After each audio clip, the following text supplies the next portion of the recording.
Hey there, beautiful bride. This is Jillian Rosich Kendrick, founder of My Best Wedding and MyWeddingPlanningCourse.com. Today I want to talk to you about different types of flowers, particularly different types of roses, because I have a couple examples here that I want to show you. So I always talk about knowing your vocabulary, know the language, you can't walk into a hair salon and say that you want layers, but you really mean you want an ombre, right? Like they're two very different things. They look different. The price is different, the style is different, so you have to know your language when you walk into like a floral shop. You have to know the language when you walk into a dress store. You have to know the language when you walk into a shoe store. You have to know the language when you try to get your car repaired. All of those different things, and flowers are definitely no different. So I'm going to switch around the camera and I want to show you something.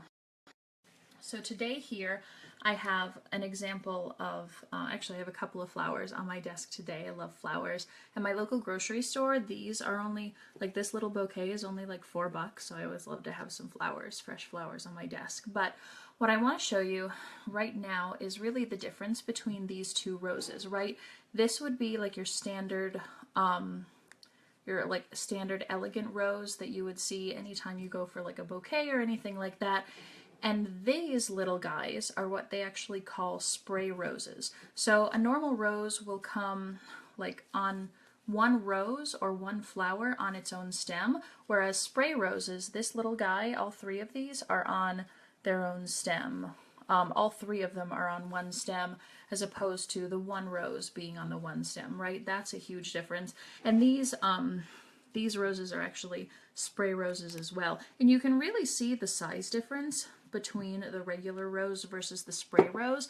And this is a really cute idea, like if you want maybe your flower girl or your ring bearer to have a smaller rose and not like this humongous thing, you could easily have like a really small rose, like a spray rose, that could be a nice corsage or a nice wristlet or something for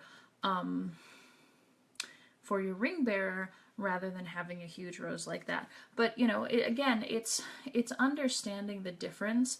Also, not shown here, I don't have one with me, but garden roses will be a lot more spread out. They have a lot more leaves to them, and then you can also tell a garden rose because you see how the ends are very soft and they're very I don't know what the right, actually I don't even know what the right language to use is, but garden roses are actually a lot fuller, and they're gonna look a lot more like peonies.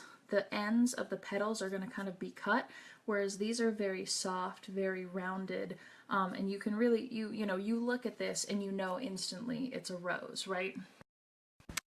So the point is to show you that when you know your words, when you understand the language, when you get the vernacular of the floral industry, you can walk into a flower shop when you're ready to buy your flowers for your wedding, and you can very clearly explain what it is that you want. A garden rose is different from a spray rose, which is different from just a regular rose, and so on and so forth. And it's the same not just for roses. They happen to be the example that I have here on my desk today, but every other flower has very, very similar things. Lilies, there are so many species of lilies, so many species of other different flowers. So I would encourage you, when you're looking at flowers and when you're doing the research, actually find photo examples of what you're talking about and exactly what you want, and find the specific name. I forget, I think it's called a Sahara rose. It is a rose just like the big one, the big yellow one that we were looking at. But Sahara refers to the color. It's kind of like a cream color, like a champagne colored rose, but they call them Sahara roses.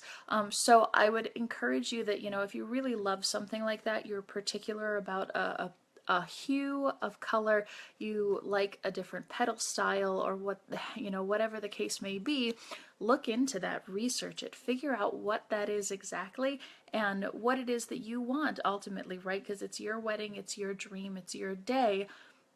do the preliminary research, as I always say, to make that happen and to make your dream come true with your beautiful wedding. So I know you got value from this. I'd love to hear from you. Please like, comment, and share on this video, and also head over to myweddingplanningcourse.com and you can actually check out the Getting Started course, which will walk you step by step through everything it takes to start your wedding planning process.